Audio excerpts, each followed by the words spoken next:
नमस्कार, मैं हूँ डॉक्टर रूपाली जैन और आयुर्वेद फॉर एवरीवन में आपका स्वागत है। आज का वीडियो उन लोगों के लिए है जिनका वजन ज़्यादा बढ़ रहा है, शरीर पर जो चर्बी है वो जमा हो रही है, फैट डिपोजिशन है और वो ये चाहते हैं कि उनके लिए कोई सिंपल लेकिन इफ़ेक्टिव डाइट प्लान मिल जाए जिसको वो बहुत ही आसानी से बिना किसी तकलीफ के कर सके। तो इसमें आयुर्वेदिक दृष्टिकोण से आप क्या कर सकते हैं, इसकी जानकारी इस वीडियो में लेंगे। पूरी जानकारी के लिए वीडियो आखिर तक ज़रूर देखिए और अगर आपने हमारे चैनल को सब्सक्राइब नहीं किया है तो सब्सक्राइब भी ज़रूर कीजिए। आजकल बहुत सारे अलग अलग डाइट प्लान्स बताए जाते हैं। फिर उसमें एक तो फास्टिंग बताया जाता है, यानी आपको थोड़ा सा खाली पेट रहना है, या फिर खाने में सिर्फ फ्रूट्स है, या फिर सैलड है, या फिर वेजिटेबल्स है, या फ्रूट जूसेस है, या फिर वेजिटेबल जूसेस है, या सूप है। इस तरह से लेने की सलाह दी जाती है, यानी आपके मील को स्किप करके इस तरह की चीज़ें आपके खाने में समावेश करने के लिए बताया जाता है। या फिर बहुत सारा कैलोरी कैलकुलेशन जो है, कार्बोहाइड्रेट्स, प्रोटीन्स, फैट्स कितने कितने होने चाहिए, इस बारे में भी आपको एक चार्ट बताया जाता है कि इतनी कटोरी ये खाना है, इतनी कटोरी ये खाना है। अब देखिए, अगर आपको किसी ने इस तरह का डाइट चार्ट बना के भी दिया तो आप कितने दिनों तक आप इस पे अमल कर सकते हो? आप 15 दिन, 1 महीना, 2 महीना आप इस पे कर सकते हो, लेकिन उसके बाद क्या? और अगर इस समय में अगर आपका वेट कम हो भी जाता है तो भी आप जैसे ही इस डाइट प्लान को बंद करते हैं तो फिर से जो बॉडी की जो नेचुरल टेंडेंसी रहती है वो आपका जो पहले का वेट है उस पे लाने की रहती है। तो इसमें भी थोड़ा सा हम सोच सकते हैं कि क्या ये हमारे लिए हमेशा के लिए इफेक्टिव हो सकता है। दूसरी बात ये है कि इस तरह का जो डाइट प्लान दिया जाता है वो हमारे परंपरा के अनुसार नहीं है। हमारे संस्कृति में, हमारी भारतीय परंपरा में इस तरह का खाना नहीं खाया जाता। आपके जो माता पिता है या दादा दादी, नाना नानी, उनको आपने 2 बार प्रॉपर वो उनका जो लंच है, डिनर है, वो सभी आपने उनको लेते हुए देखा है। तो इस तरह सिर्फ सूप पे या फिर जूस पे रहते हुए हमने किसी को नहीं देखा है। तो ये हमारे लिए जो साथ में या अनुकूल इस तरह की चीज नहीं है, तो इसके बारे में भी जरूर ध्यान रखना चाहिए। आयुर्वेद में षड रसात्मक आहार का वर्णन किया हुआ है। षड रसात्मक, षड यानी 6 और रस यानी स्वाद। तो मीठा, खट्टा, खारा, तीखा, कड़वा, कसेला, ये 6 रस है। इन सभी रसों का, इन सभी स्वाद का समावेश हमारे खाने में होना चाहिए ताकि शरीर में जो दोष है, वात, पित्त, कफ, इनकी साम्यावस्था हमेशा बनी रहे, आप हमेशा स्वस्थ, हमेशा निरोगी रहे। तो इसलिए ये जो षड रसात्मक आहार है वो उन्होंने बताया है। फिर इसमें अगर किसी की वात प्रकृति है या किसी के शरीर में वात दोष ज्यादा है तो उन्होंने किस 3 रसों का ज्यादा इस्तेमाल करना चाहिए ये भी बताया है। जैसे अगर किसी की वात प्रकृति है तो फिर उन्होंने जो मीठा, खट्टा और खारा रस है तो वो ज़्यादा लेना चाहिए। जो आगे वाले 3 रस है जैसे तीखा, कड़वा, कसेला, तो जिनकी कफ प्रकृति है, जिनके शरीर में कफ ज़्यादा बढ़ा हुआ है तो उन्होंने इन 3 रसों का जो है समावेश ज़्यादा करना चाहिए। तो इस तरह से आयुर्वेद ने एक जनरल गाइडेंस तो दिया ही है, लेकिन प्रकृति के अनुसार भी किस तरह का स्वाद आपके खाने में होना चाहिए ये भी उन्होंने बताया है। जो खाना आप खा रहे हैं वो सात्विक, घर पे बना हुआ है, जो एकदम से फ्रेश है, पचने में हल्का है, इस तरह से हो। और खाना बनाते समय भी प्रसन्न मन से बनाया हुआ, और खाना खाते समय भी प्रसन्न मन से उसका सेवन करना चाहिए। आयुर्वेद में आहार विधि विधान बताया है, यानी खाना बनाते समय, खाना खाते समय किन किन नियमों का पालन करना चाहिए, इस बारे में भी उन्होंने बहुत ही डिटेल में हमें बताया है। प्रकृति के अनुसार भी जो बॉडी की बिल्ड है या फिर वजन है वो अलग अलग हो सकता है। अब देखिए, अगर किसी की वात प्रकृति है तो उनका जो अग्नि है वो विषम रहेगा, कभी भूख लगेगी कभी नहीं लगेगी। इनकी जो बिल्ड है वो भी थिन बिल्ड रहेंगी, यानी ये लोग पतले रहेंगे। अगर ये ज़्यादा खाते भी है तो भी इनका वजन ज़्यादा नहीं बढ़ेगा। यहाँ तक पित्त प्रकृति जो है उनमें जो अग्नि है वो तीक्ष्ण है, इनकी भूख बहुत अच्छी रहेगी। ये अगर खाना अच्छे तरह से भी खा लेते हैं तो भी उसका पचन ये जल्दी करेंगे। तो इनकी जो बिल्ड है वो मीडियम या फिर कभी कभी थोड़ी सी थिन बिल्ड भी हो सकती है। जो लोग कफ प्रकृति के हैं वो मजबूत शरीर के रहेंगे, वो स्थिरता रहेगी शरीर में। जो भी अस्थि धातु है वो भी मजबूत रहेगा, मेद धातु, मांस धातु ये भी रहेंगे, तो इनका वजन ज़्यादा रहेगा। तो ये लोग अगर उनका वजन कम करने का सोच रहे हैं तो इनको इस प्रकृति के अगेंस्ट जाके ये करना है, तो उनके लिए वजन को कम करना इतना आसान नहीं है। तो इस तरह से हर एक प्रकृति में जो शरीर की जो बिल्ड है, जो वजन है, वो अलग अलग हो सकता है। अगर शरीर में फैट डिपॉजिट हो रहा है, चर्बी जमा हो रही है, तो इसका मतलब ये है कि जो खाना आप खा रहे हैं उसका पचन ठीक से नहीं हो रहा है और इसी के कारण उसका जो रूपांतर है वो फैट में हो रहा है। तो इस बारे में भी सोचने की ज़रूरत है। जो मेटाबॉलिज्म है वो आपका एनाबॉलिज्म और कैटाबॉलिज्म मिल के बनता है। तो आप कितना खा रहे हैं, क्या खा रहे हैं, इसके साथ ही आप उसे कितनी अच्छी तरह से पचा सकते हैं ये भी जानना उतना ही ज़रूरी है।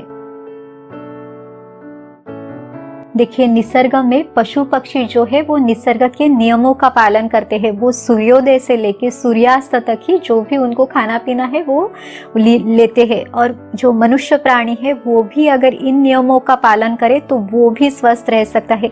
आपको सुबह अच्छी तरह से पेट साफ होने के बाद, अगर आपकी जो भूख है वो अच्छी खुलने के बाद, जो पहले खाया हुआ है, जो रात को आपने खाया है, उसका पचन ठीक तरह से होने के बाद ही आपने दूसरी बार खाने का सेवन करना है। तो इससे क्या होगा, जो आपने अभी खाया है उसका भी पचन ठीक तरह से होगा और इसका जो बॉडी में डिपॉजिट होने की जो टेंडेंसी है तो वो भी नहीं रहेगी।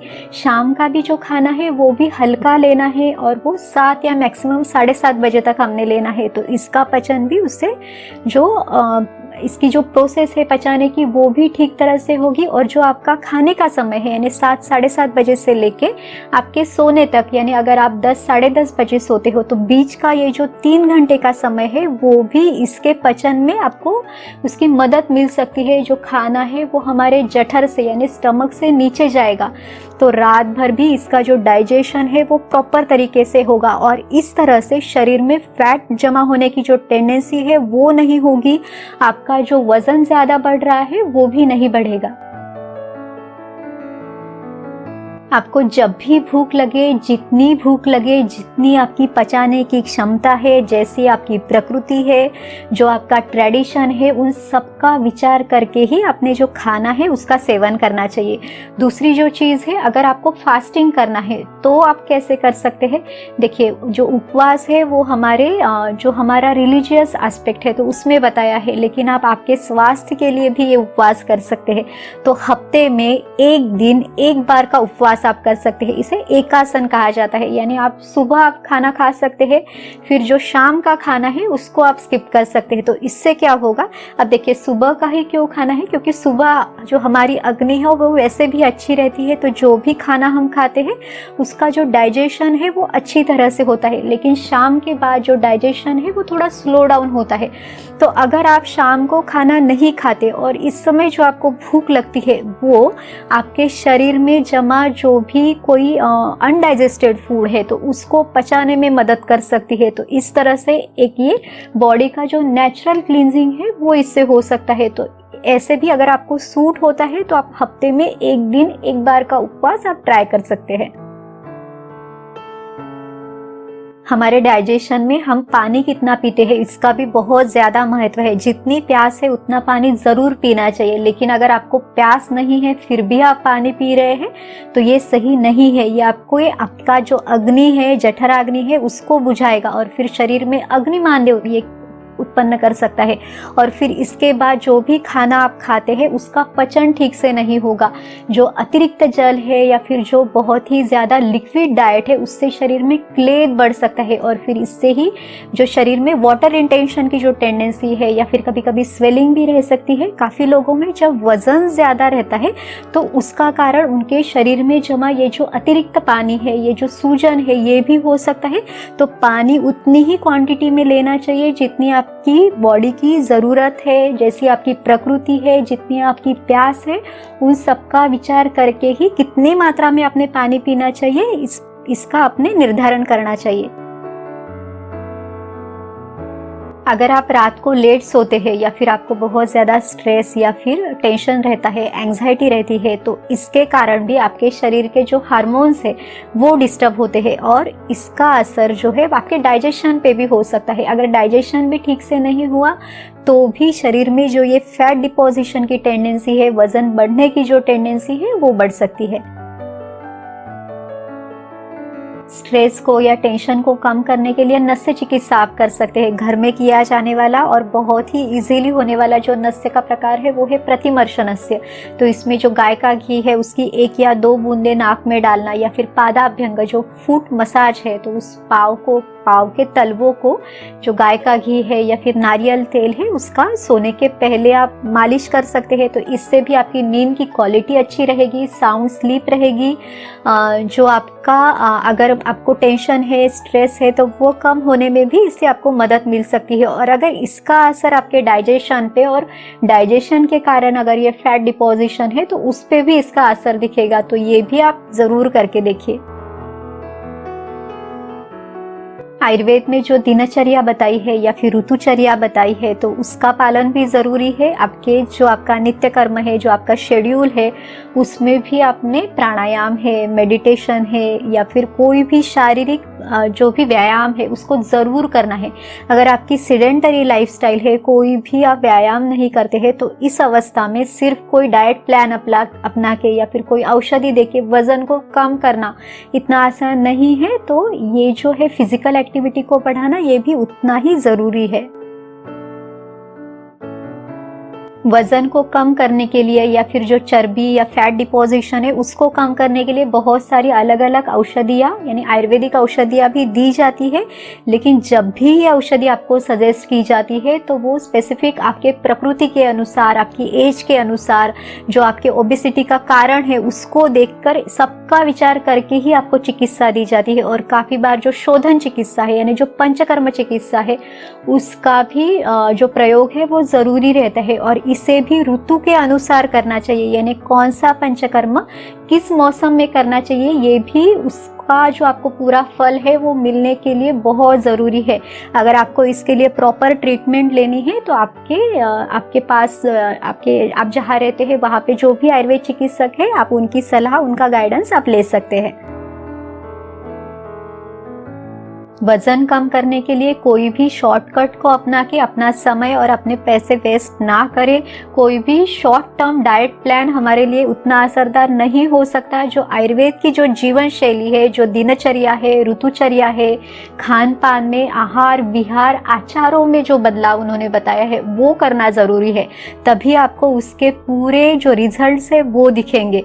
तो इस तरह से आज की वीडियो में हमने जो आपके वजन कम करने के लिए या फिर चर्बी कम करने के लिए, फैट डिपोजिशन है तो उसके लिए क्या क्या आप कर सकते हैं, तो इसके बारे में आयुर्वेदिक दृष्टिकोण से आपको बताने की कोशिश की है। अगर आपको ये वीडियो अच्छा लगा तो लाइक, शेयर और सब्सक्राइब कीजिए। फिर मिलेंगे अगले वीडियो में। आयुर्वेद को अपनाइए, स्वस्थ रहिए। नमस्कार।